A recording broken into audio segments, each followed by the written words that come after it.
Bom dia, boa tarde, boa noite, sejam bem-vindos aqui. Quem vos fala é o Wilson, diretamente do Instituto Voigt para vocês. Hoje a gente fecha com transtorno hemodinâmico, né? Então, a primeira coisa que a gente vai ver aqui, se esta porqueira me deixar, porque ele está fazendo do jeito que ele quer, a gente vai ver os transtornos hemodinâmicos. Mais importante é a gente saber quais são os transtornos hemodinâmicos que a gente vai ver hoje, que é o choque. Então, a gente vai ver o conceito de choque, descrever as características e mecanismos patológicos de cada choque que a gente vai ver.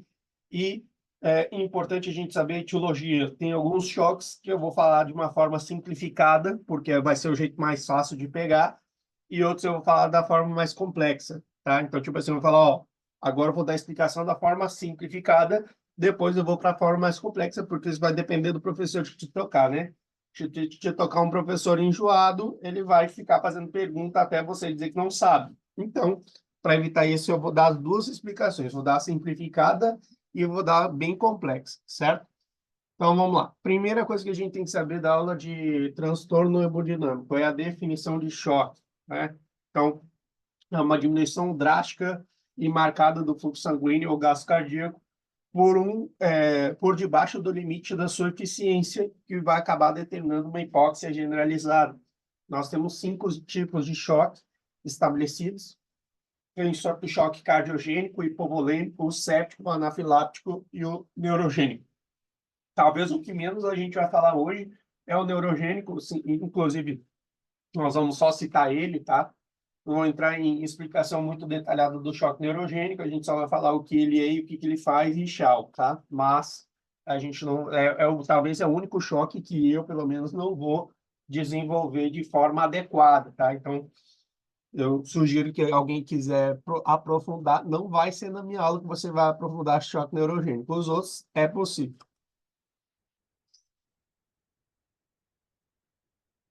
Bom, então a gente também pode dividir esses choques de acordo com se ele é distributivo ou não, tá? Ou seja, o que significa um choque distributivo? A relação que tem o choque séptico, anafilático e o neurogênico é que eles vão acabar produzindo uma vasodilatação por razões distintas.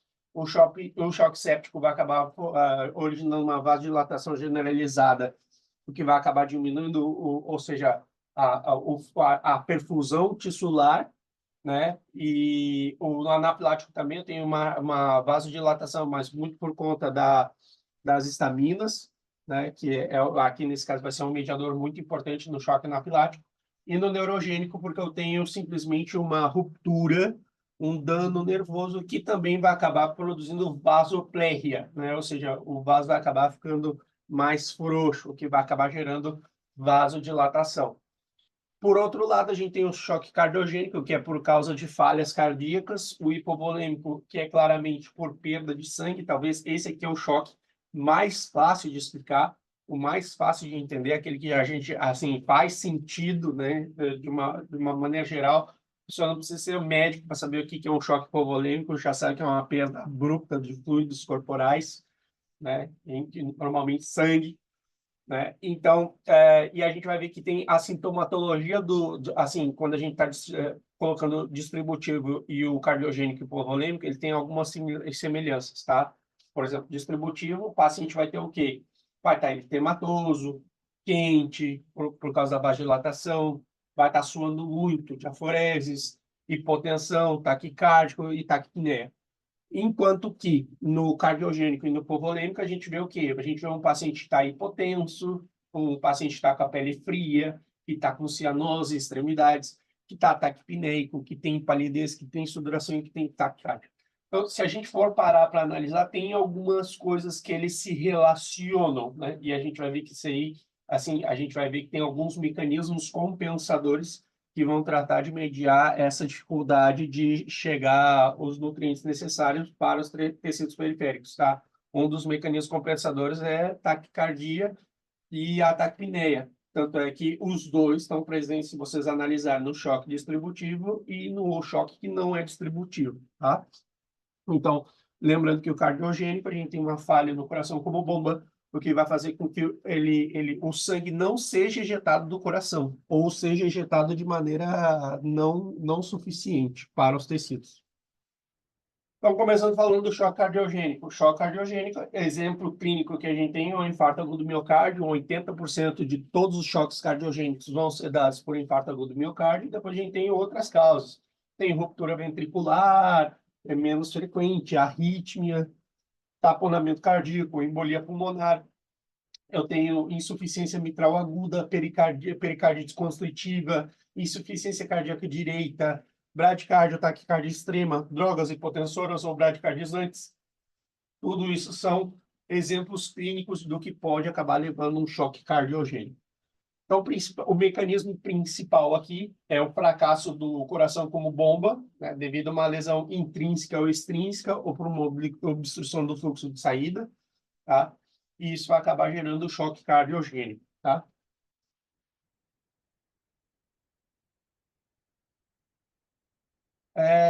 Para a gente analisar a fisiopatologia do choque cardiogênico, então a primeira coisa que a gente tem que entender é que 80% dos casos é infarto, então a gente vai pegar como modelo infarto, a gente vai ter uma disfunção miocárdica, né? Ou seja, tem uma diminuição da contractilidade, disfunção sistólica, e uma disfunção da diastólica, que é a diminuição da distensibilidade.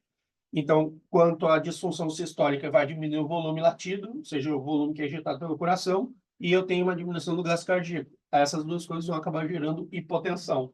Do outro lado, como eu tenho diminuição da pressão telediastólica do ventrículo esquerdo, eu vou acabar tendo congestão pulmonar, e isso vai acabar gerando hipoxêmia, né? Isso é importante. Lembrando que hipoxêmia é a falta de oxigênio nos tecidos, né? Isso é importante. E a hipoxêmia, perdão, hipoxêmia é a redução de oxigênio no sangue, tá? Hipóxia é nos tecidos, hipoxêmia é no sangue. E aí, não importa o que aconteça aqui, da hipotensão e a hipoxêmia juntas, elas vão acabar fazendo com que haja uma diminuição da perfusão coronária, o que vai aumentar ainda mais essa isquemia miocárdica, e eu ainda tenho uma diminuição da perfusão sistêmica, o que vai acabar favorecendo a acidose metabólica. Porque se vocês pararem para ver o que acontece, os tecidos eles precisam de energia. Um dos principais componentes metabólicos que as células vão precisar é oxigênio. Se não está chegando o oxigênio necessário por causa da perfusão sistêmica, então os tecidos começam a se valer do quê? Eles começam a se valer da respiração anaeróbica. E na respiração anaeróbica, você se lembra lá de bioquímica, que é a encarregada de produzir o quê? Ácido lático. Por isso que a gente vai acabar tendo acidose, por causa da respiração anaeróbica. Tá? Então, aqui a gente está fazendo um link muito importante com bioquímica. Então, tanto a isquemia miocárdica, ela vai acabar gerando arrítmia, que vai acabar favorecendo mais disfunção sistólica, que vai favorecer mais disfunção miocárdica, o que vai acabar gerando um ciclo vicioso. A acidose também vai acabar promovendo mais disfunção miocárdica, o que vai acabar gerando uma falha multiorgânica, tá? Então, isso aqui é o que a gente tem que entender de maneira tal. Então, começou com um problema no coração, o coração acabou tendo uma disfunção miocárdica, que acabou gerando hipotensão e hipoxêmia, e essas duas coisas culminaram na diminuição da pressão coronária, que aumenta a área de isquemia, e diminuição da pressão sistêmica, o que vai incrementar a acidose, porque o organismo precisa agora obter energia através de respiração anaeróbica, e aí vai acabar formando ácido lático. Tudo isso culmina em mais dano para o coração, certo?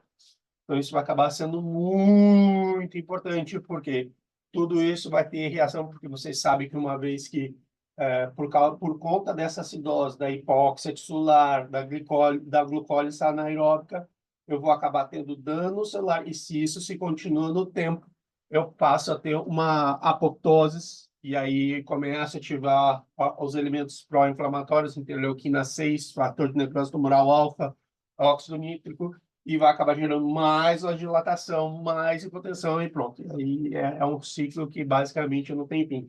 Lembrando que quando a gente está em período de infarto agudo do miocárdio, a gente vai ter uma ativação simpática, adrenérgica, que vai acabar justificando o porquê que eu tenho taquicardia, né? Então, isso é um sinal muito importante, né? De que a gente está tendo algum tipo de mecanismo compensador. Quando tiver taquicardia, enquanto tiver taquicardia, tem vida. Choque hipovolêmico. Então, do choque hipovolêmico, a gente tem que ver o quê? Que a gente tem como exemplo clínico, as hemorragias, os vômitos, a diarreia, queimadura e traumatismo, tá? Então, principal mecanismo, o volume de sangue ou plasma inadequado, né? Ou seja, que vai acontecer aqui? Secundário é um gasto cardíaco baixo devido à diminuição de volume, o que vai acabar acontecendo? Então, a gente vai ter o quê? As hemorragias massivas ou perda de líquido por queimaduras graves. Não sei se você sabe, mas, por exemplo, assim, os queimados, por que que eles acabam tendo choque hipovolêmico? Porque por evaporação eu vou perder água, né? Ou seja, o fogo vai acabar queimando tudo e ele vai fazer, por evaporação, eliminar uma quantidade de água importante, tá? Então, isso é importante. O livro descreve esse mecanismo físico. Choque hipovolêmico, então, o que a gente tem que entender aqui, em primeiro lugar? Tem uma diminuição do volume sanguíneo, que vai culminar numa diminuição do retorno venoso, que vai ter uma diminuição do volume minuto cardíaco, que isso aqui é gasto cardíaco, né? Débito cardíaco em português. Descenso da pressão arterial. Eu vou ter uma vasoconstricção periférica e sistêmica, né? No primeiro momento, uma vasoconstricção essa aqui também é por um mecanismo compensador, ou seja, o corpo não sabe o que está acontecendo, só sabe que está chegando menos líquido, ou seja, menos volume do que é necessário, e aí ele tem uma vasoconstricção para poder mobilizar as reservas, ou seja, que a gente tem no sistema venoso. Tá? Então, a gente vai ter uma vasoconstricção periférica e sistêmica. A hipóxia tissular ela vai ficar presente, né? Porque eu não vou ter os elementos formes necessários para poder transportar o oxigênio. Nesse caso, a gente tem uma perda grande de glóbulo roxo, e aí vai acabar indo para a insuficiência circulatória periférica aguda, que vai culminar numa diminuição do retorno venoso, que continua sem, ou seja, enquanto a gente não repor volume nesse paciente, ele vai continuar tendo diminuição de volume e não vai sair do choque hipovolêmico. Então, esse paciente ele precisa de reposição de volume. Assim, depois a gente vai falar, assim, o professor não entra muito em detalhe de por que e como, tá? Na questão do tratamento, mas eu vou colocar algumas coisinhas aqui interessantes durante a aula. Hipovolemia, então, sempre lembrar, pessoal, a pessoa está em choque hipovolêmico, essa posição aqui que vocês estão vendo aqui, colocar a paciente e vítima de choque, né? Manter a pessoa mais cômoda e quentinha, né? Voltar a cabeça da vítima para o lado que a gente não suspeita se não suspeitar de lesão no pescoço, tá? Isso aqui é conhecido como posição de Tremblemburg, tá? Tremblemburg, a gente coloca assim, normalmente as pernas ficam ligeiramente elevadas, tá? Isso aqui vai ser bem importante. Isso salva vidas, literalmente. Essa é a base da fisiopatologia. Agora, conhecendo do choque hipovolêmico nos seus mais mínimos detalhes. Então, primeiro a gente tem que lembrar causas e os primeiros sinais. Então, eu tenho, por exemplo, assim, pessoa foi acidentada, está sangrando, tem uma ferida clara, tem ferimento claro que está perdendo sangue. Então, tem diminuição do volume, já sei que vou ter baixo retorno venoso, baixo taxa cardíaco, baixa pressão arterial. Por um lado, eu tenho hipóxia, dano vascular, vasodilatação, né, e vai acabar transvasando o fluido plasmático para o interstício. E, por outro lado, por retroalimentação negativa, eu já sei que os mecanismos compensadores, que eu já estava falando para vocês, que eu vou ter ataque cardíaco, o aumento da resistência vascular periférica pela vasoconstricção e anúria. Que uma das primeiras coisas que acontecem é literalmente travar tudo e não deixa perder nenhuma gota de líquido. Dentro dos sinais, como se justificam os sinais? Então, tem uma pressão arterial baixa, né? Isso é uma das coisas evidentes que a gente vê no choque hipovolêmico, por causa da falta de volume. A gente já sabe que as arterias referências vão se distender menos, o que vai acabar gerando o estímulo necessário para o sistema renina, angiotensina e aldosterona serem ativados. Uma vez que o sistema renina, angiotensina e aldosterona é ativado, a gente já sabe, vai passar a angiotensina 1, angiotensina 2. A angiotensina 2 ela vai atuar onde? Diminuindo o filtrado glomerular e estimulando a corteza suprarrenal a liberar aldosterona. E a aldosterona vai fazer o quê? Aumentar a reabsorção de sódio e água. O que tende, veja bem, tende a aumentar a resistência vascular sistêmica e o volume sanguíneo, tá? Tende, porque na verdade, enquanto eu não repor volume, ele só vai ficar tentando, tá?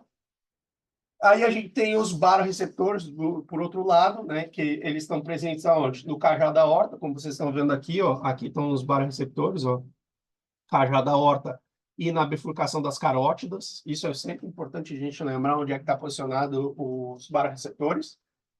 Eles vão enviar através do par cranial 9 e do 10, tá? Porque são os dois pares craniais que fazem parte do fascículo traxolitário, anatomia, batendo na cara de vocês aí. Então, vai acabar mandando essa informação para o centro cardiovascular, né? Que uma vez ele percebe esses estímulos, e quem vai dar a resposta é o centro cardiorrespiratório bulbar, né, que está no bulbo raquídeo. E aí, por um lado, eu tenho a diminuição do estímulo parasimpático e o aumento do estímulo simpático.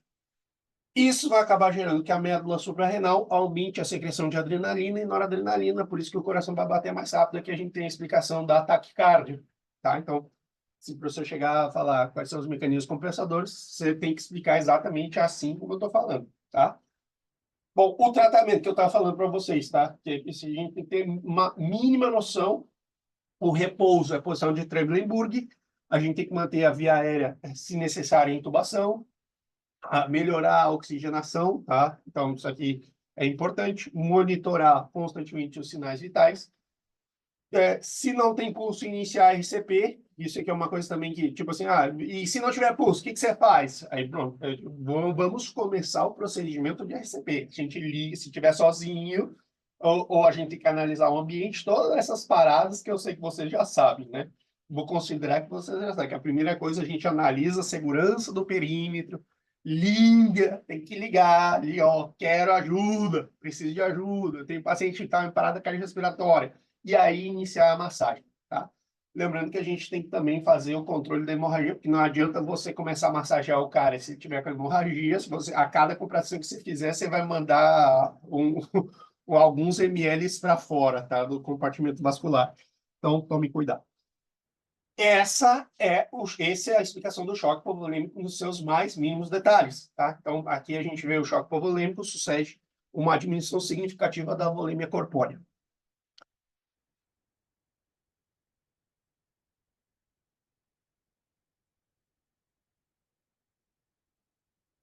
Bom, aqui, então, quais são as fases, né? Bom, já pulou aqui.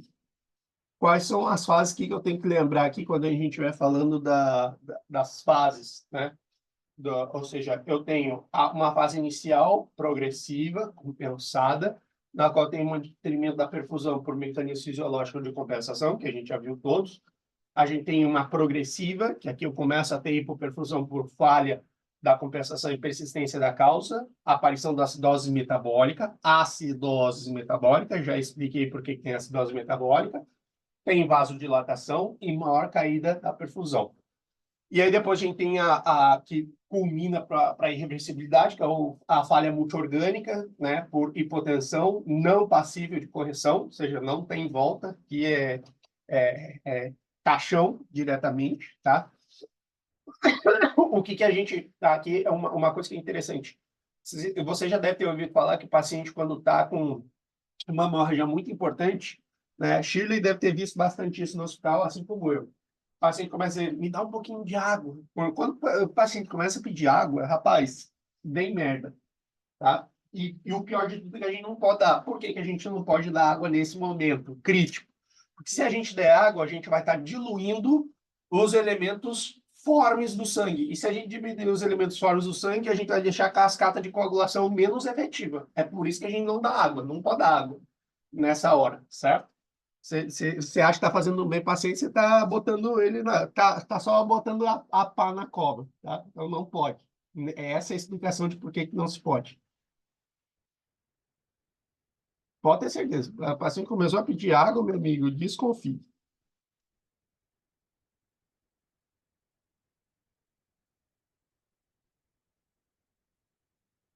E agora descarrilhou essa porra.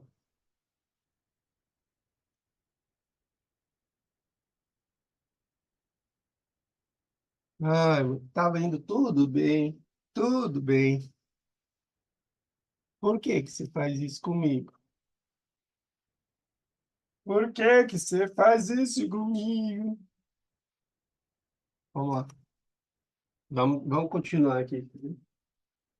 É bom que a gente dá uma pausa, a gente falou muito caixão, é uma bad vibes. Preto, Hã?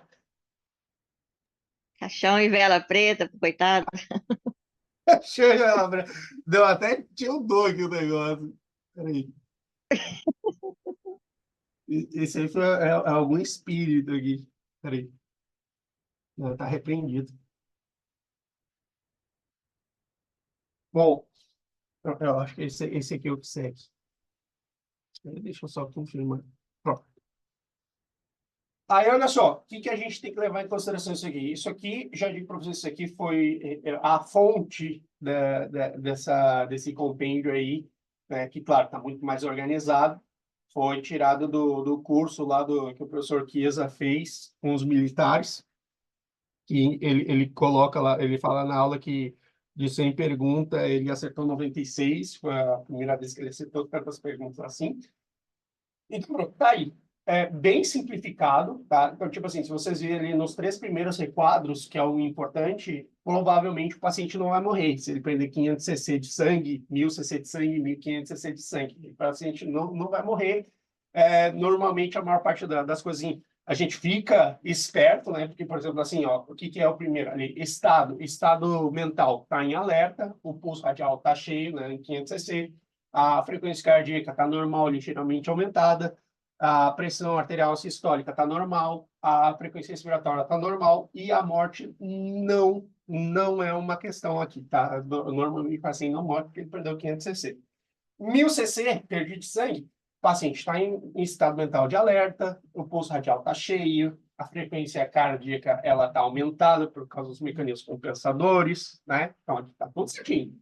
A alta significa uma coisa boa, porque significa que os mecanismos compensadores estão em marcha. Enquanto tiver mecanismo compensador, tá tudo certo. Aí a gente tem a pressão arterial sistólica, pode estar normal ou diminuindo, a frequência respiratória está normal, e a morte aqui também não é um problema, tá? 1000 cc não é um problema.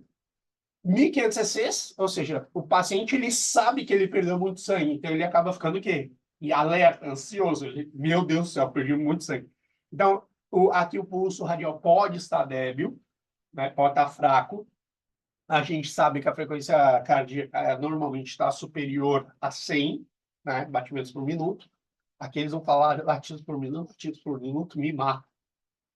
E a frequência respiratória de 30, ou seja, está apneico, né? Se a gente considerar aí que frequência respiratória normal pode ser de 12 a 16, pronto, está apneico. E morrer, provavelmente não. Possivelmente não. Mas significa que ele não vai morrer? Não. Aqui a gente tem que ser enérgico e tem que fazer as coisas certas, porque senão ele bate as botas, certo? 200 cc de sangue. Pronto. Aqui o paciente já está confuso e letárgico, já não está falando coisa com coisa, né? O pulso é débil, a frequência cardíaca é superior a 110, a pressão arterial sistólica está diminuindo. Só para vocês terem uma ideia, a pressão arterial sistólica é um parâmetro assim, que eu, particularmente, eu não gosto. Eu já vou falar, eu não gosto de pressão arterial sistólica, porque na UTI a gente usa a pressão arterial média para poder ver, para poder caracterizar melhor, tá? Mas, enfim, estou dando exatamente como o professor colocou, porque é assim que ele vai falar, mas, sim, eu digo, em UTI, você não fala de pressão arterial sistólica, você fala pressão arterial média, tá? Mas, enfim, aí a gente tem o quê? Lembrando que pressão arterial média é pressão arterial duas vezes a pressão sistólica mais a pressão diastólica dividido por 3. Não é a média, não é tipo pegar a pressão arterial sistólica mais a pressão diastólica e dividir por 2 que vai dar errado. É duas vezes a pressão arterial sistólica mais a pressão diastólica dividido por 3, tá? Assim como está no Guyton, assim como está na vida real, tá? Então, tipo assim, é um parâmetro mais fidedigno. Frequência respiratória, então a frequência respiratória, a gente está vendo aí que ela está aumentada, está muito taquipneico, está para mais de 35, também isso é um mecanismo compensador, desesperador, né? E aqui a morte é possível, talvez vá para o caixão. E já com 2.500 cc's perdidos, o paciente já está inconsciente, não tem pulso, né? Ou seja, o pulso está ausente, ou seja, a gente não consegue ver o pulso radial, a frequência cardíaca está para mais de 140, notavelmente diminuída a pressão arterial sistólica, a frequência respiratória está para mais de 35, e a morte aqui é quase certeza. Então, inclusive, o livro fala que perdas maiores que nossa, eu vou ter que 25. A perdas maiores que 2.500 cc's é caixão e vela preta, como gosta de Shirley. Eu botei aqui 25 mil, ó, que louco. Assim, outro detalhezinho importante, tá? Assim, só para vocês terem uma ideia, como a questão de terapia intensiva é muito mais complexa, né? Como é que a gente sabe quanto de sangue a gente tem que repor para um paciente? A conta que se faz normalmente é 7% do peso corporal da pessoa, tá? Só para vocês terem uma ideia, tipo assim, a gente fica falando assim, quanto tem uma pessoa, quantos litros de sangue tem uma pessoa normalmente? A gente vai falar 5 litros, né? 5 litros segundo os estándares internacionais de uma pessoa que é magrinha, 70 quilogramas de peso, né, tem estatura ideal, blá, blá, blá, blá, blá. A gente sabe que é assim? Não, não é assim, tá? Então, tipo, só pra vocês terem uma ideia, porque, tipo assim, mano, eu não posso pensar que o paciente tem 1,90, se eu fizer a conta, né, vou dar o suficiente para bater os 5 litros. Você vai matar o cara, tá? Ou vai fazer ele passar mal sem necessidade. Então, tipo assim, quanto maior a pessoa, a tendência dela ter mais sangue. E o homem tem mais sangue que a mulher, por causa da composição física do homem, que o homem vai acabar tendo o quê? O homem tem mais massa muscular, tá? Então, por isso também é outra razão. Ó, aqui também eu vou ter que acabar mexendo essa bosta. Ai, vamos lá. Tava empolgado aqui, botei 25 mil, 2.500. Pronto. Tá? Então, isso aqui vai ser importante, assim, então, os mecanismos de fase aguda, para a gente poder entender do choque hipovolêmico. Na fase aguda, eu tenho liberação de aldosterona e vasopressina e angiotensina 2. Lembre que a vasopressina é a verdadeira hormona antidiurética, então vai acabar diminuindo a diurese. A angiotensina vai fazer vasoconstricção na tríola aferente, que vai diminuir o filtrado glomerular, o que vai fazer com que eu tenha diminuição da diurese também. E na hipovolemia persistente, o que que a gente tem? Uma hipoperfusão renal, né, porque a anoxia continua, né, o dano continua, se continua. Tem vasoconstricção que vai levar a uma hipóxia tissular, uma caída do ATP, transtorno funcional, né, necrose tubular, obstrução por dendrites celulares. Isso é importante. Lembrando aqui sempre, né, pré-carga, contratilidade pós-carga, eu já sei que para mim fazer a conta de gasto cardíaco é o volume sistólico vezes frequência cardíaca, né? Vou pegar o volume sistólico aí que é de 70, né, 70 ml. E a frequência cardíaca que é 70, que está dentro do parâmetro normal, entre 60 e 99. Eu já sei que 70 vezes 70 vai dar 4.900. 4.900 se aproxima bastante de 5 litros, tá? Então, é assim, só para vocês terem uma ideia dessas coisinhas aí, que isso aí também já foi perguntado em anos anteriores.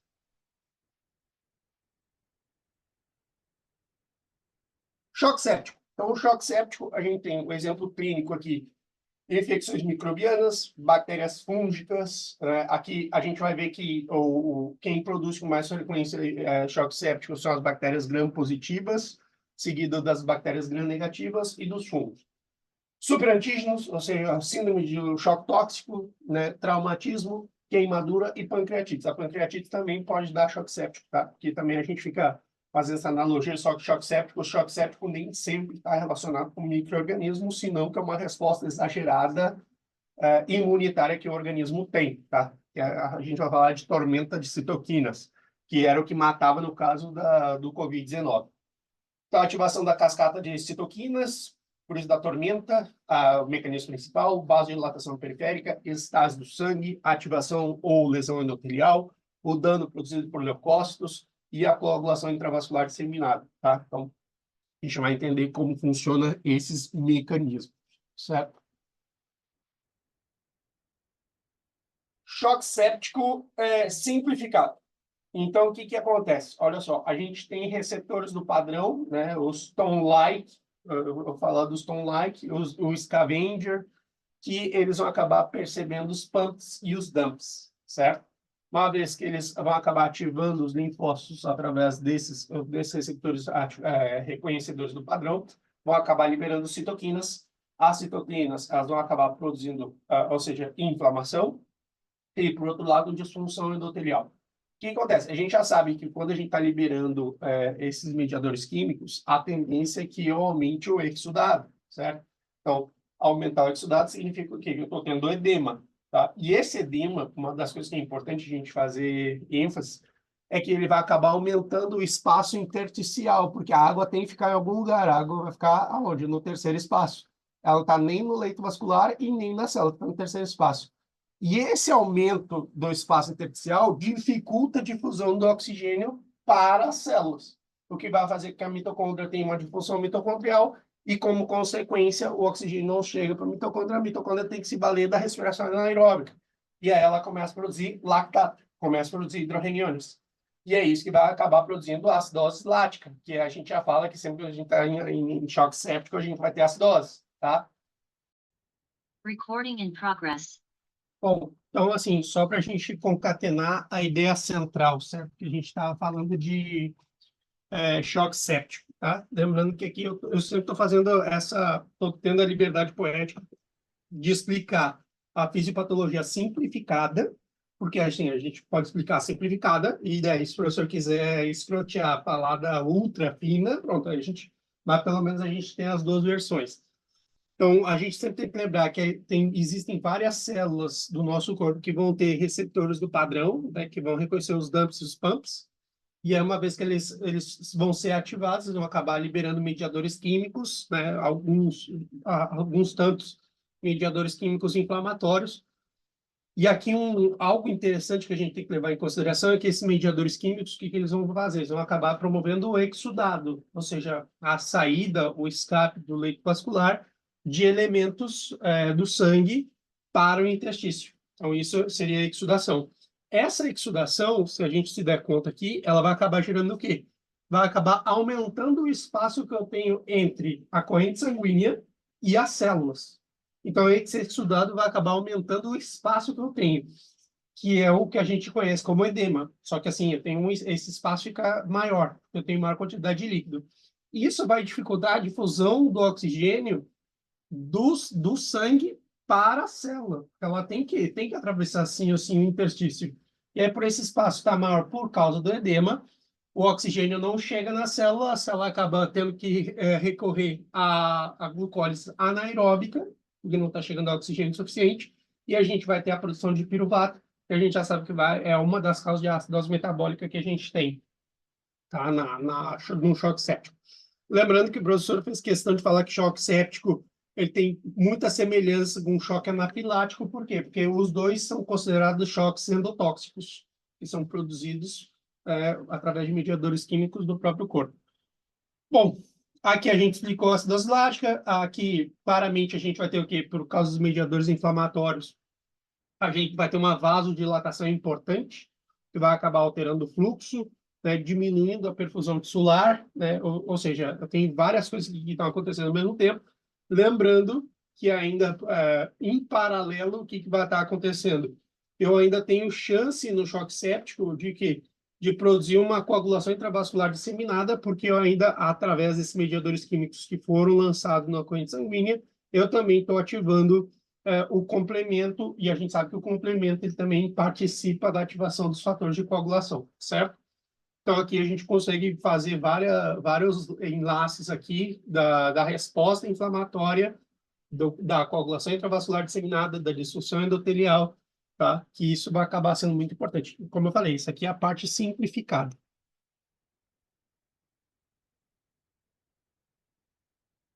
Agora, a parte fisiológica no seu detalhe, tá? O que a gente tem que olhar aqui? Primeiro, se a gente analisar aqui, tudo começa mais uma vez com os produtos microbianos, ou seja, os pumps. Então, os pumps eles vão acabar ativando o fator 12, né, que é um fator pró-coagulante. Eles ativam o complemento, né, e o complemento, a sua vez, né, ele vai acabar ativando o endotélio através da proteína complemento C3A, que ativa o endotélio. Se a gente já sabe que toda vez que ativar o endotélio, o que a gente está fazendo? A gente está expondo e expressando maior quantidade de proteínas, de adesão principalmente, né? Isso é importante. E aí, por outro lado, os pumps, eles também estão fazendo o quê? Que estão sendo reconhecidos pelas células de defesa, ou seja, vão acabar ativando os neutrófilos e os monocitos, que são os macrófagos que correm na corrente sanguínea. E aí eu sei que eles vão acabar liberando mediadores químicos. Quais são os mediadores químicos que os neutrófilos e os monocitos vão acabar liberando? Ou seja, o fator de necrose tumoral, interleucina 1. Lembrando que a interleucina 1 é uma interleucina pirógena, é a que vai acabar gerando febre, tá? E outros mediadores químicos, tá? E similares às citocinas. O que acontece? Então, continuando aqui a nossa ideia, né? Através da ativação endotelial, o endotélio também começa a liberar outros mediadores químicos, né? Ou seja, interleucina 6, interleucina 8, óxido nítrico, né? Espécies reativas de oxigênio, que ali ele bota como ele bota espécies reativas de oxigênio.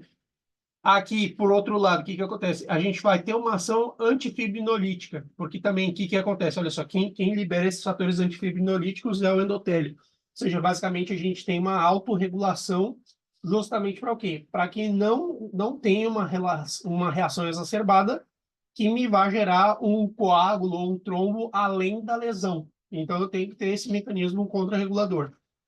Ao mesmo tempo, né, que o endotélio ele está fazendo isso, ele também está liberando substâncias pró-coagulantes, né?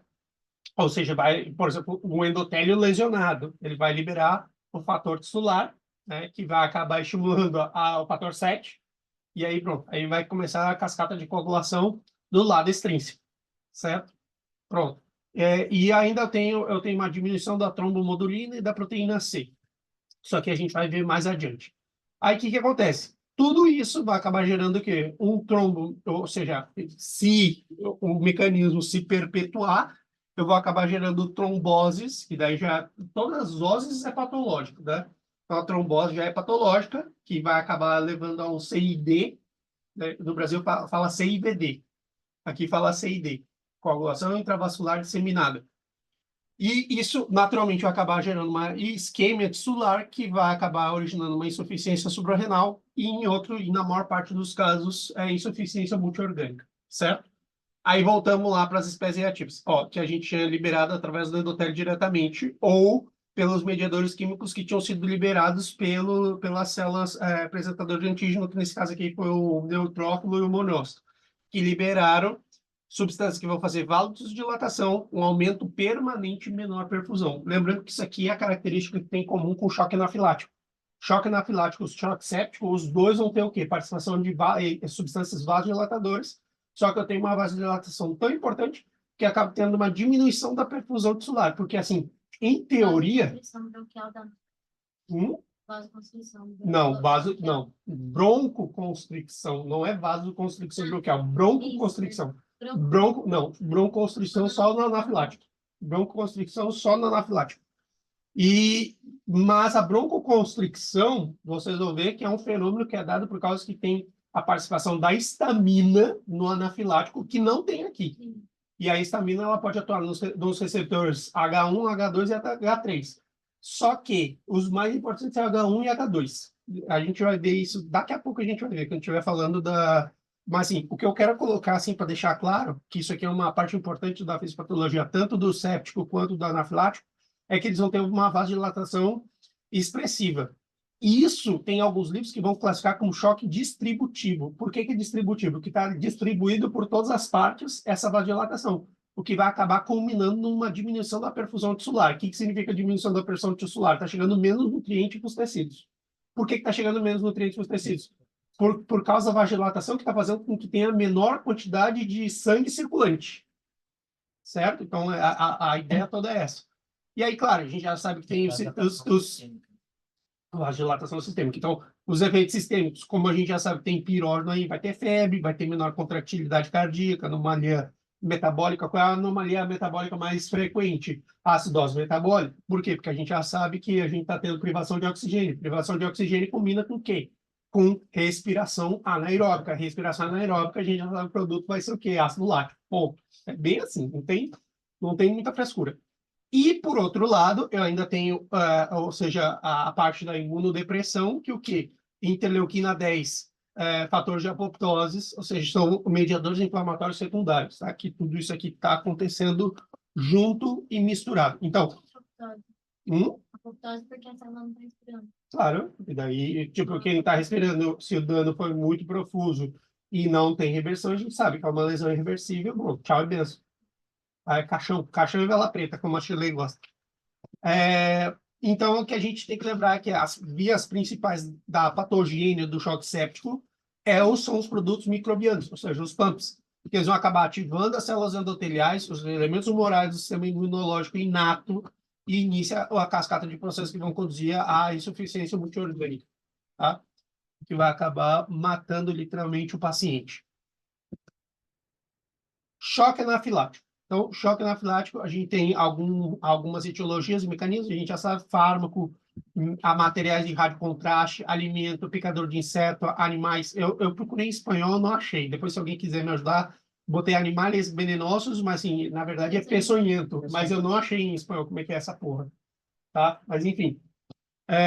Porque pode ser víbora, aí você fala víbora, serpiente, dá para se defender. Transfusões sanguíneas. Qual é o mecanismo aqui? Lembrando que aqui é uma hipersensibilidade tipo 1. A anafilaxia, o choque anafilático, é um tipo de choque que ele está relacionado com a hipersensibilidade tipo 1. Aqui, nesse caso, a gente tem uma participação... Sim, eu vou falar da fisiopatologia depois, mas, sim, com mais detalhes. Mas a gente sabe que tem o linfócito T helper tipo 2, e a gente tem o interleuquina 4, interleuquina 5 e interleuquina 13. Aí você vai dizer assim, Wilson, como é que você faz para lembrar essas interleuquinas, esses números vagabundos? É simples, eu penso assim, com todo respeito, tá? Eu tô falando em voz alta, depois o pessoal vai encher meu saco. Porque o que acontece? Para mim, o PT e o PSDB, para mim, é a mesma coisa. PT e PSDB, para mim, é a mesma coisa. Qual é o número do PSDB no Brasil? 45. Qual é o número do PT no Brasil? 13. Pronto. Então, quem é que vai dar o choque anafilático aqui? Interleuquina 4, 5 e 13. Pronto, acabou. Assim, só... PT e o PSDB. PT e PSDB. Eu boto PT e PSDB. Na verdade é fácil, porque na verdade o que elas vão fazer, elas vão atuar na estimulação dos linfócitos B para eles poderem produzir imunoglobulina E, porque é que está participando do choque anafilático. Talvez é uma das proteínas mais importantes que vai estar na relação, porque a gente vai ver a relação de um antígeno, que aqui nesse caso no choque anafilático a gente não vai falar antígeno, a gente vai falar alergeno. Esse alergeno, o que ele faz? Ele é um componente importante da resposta, por quê? Uma vez que a gente vai ver tudo isso em detalhes, tá? Tipo, esse aqui talvez seja o choque que eu me sinto mais à vontade para falar, porque esse aqui foi o que mais comeu meu rabo. Então eu tive que quebrar a cabeça aqui para tentar passar do jeito mais fácil possível.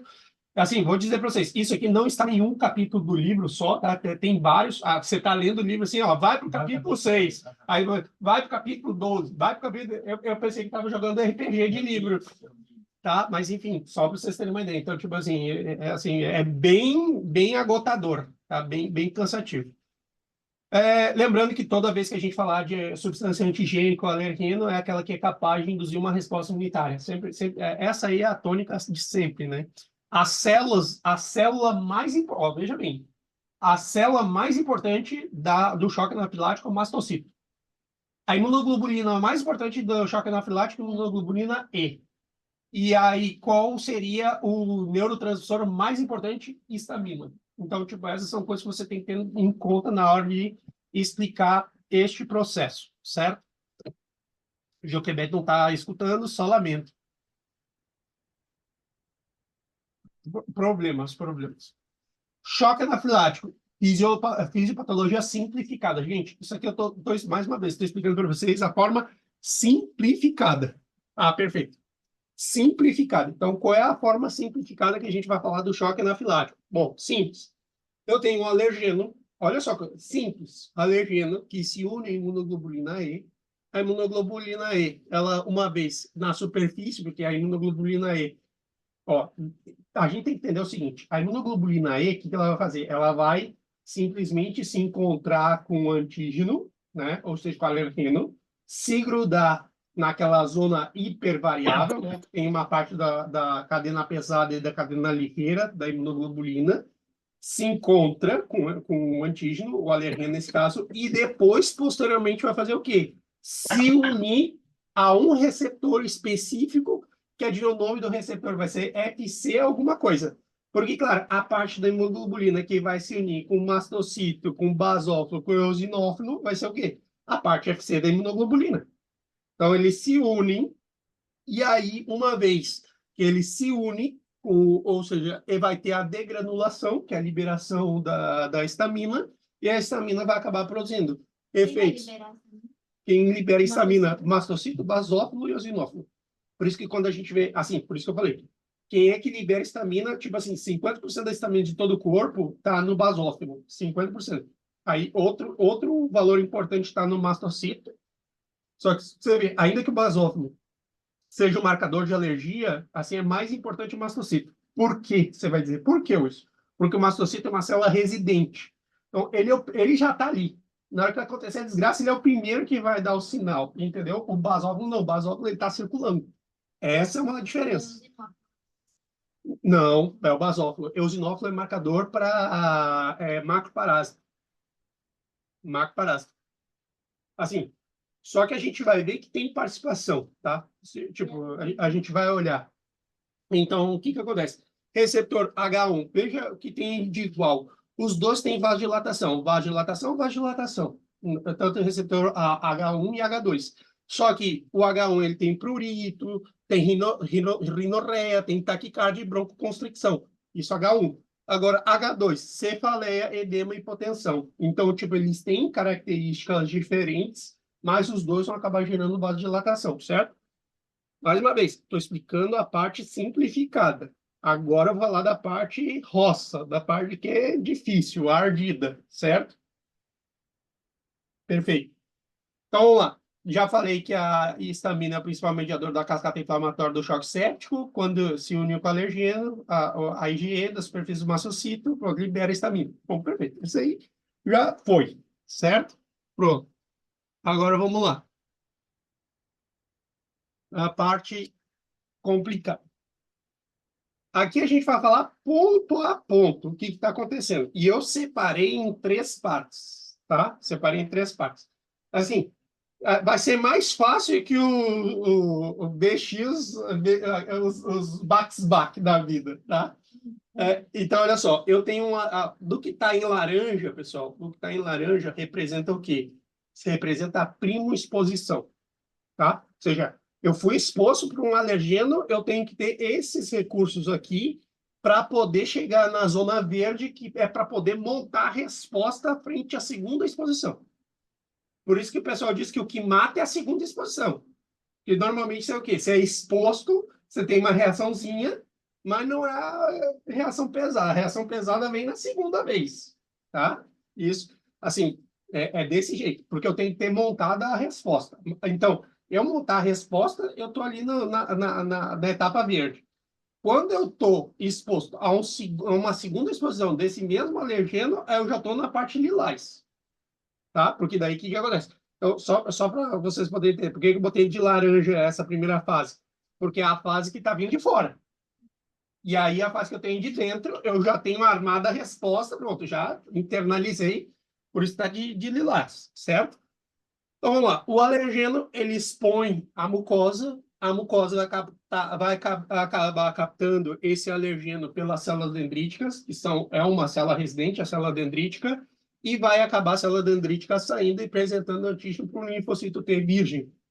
Esse linfocito T virgem ativa o linfócito T helper tipo 2, a gente já tinha falado que o helper tipo 2 era uma célula importante dessa resposta, que o teu helper tipo 2 vai estimular o linfócito B a se diferenciar em plasmocito para poder produzir imunoglobulina E, certo? Nesse momento, o que vai acontecer? A imunoglobulina E se une com o receptor do mastocito, tanto é que o receptor do mastocito é FCIRI. Por quê? Que é a junção do receptor do mastocito com a região FC da imunoglobulina, certo?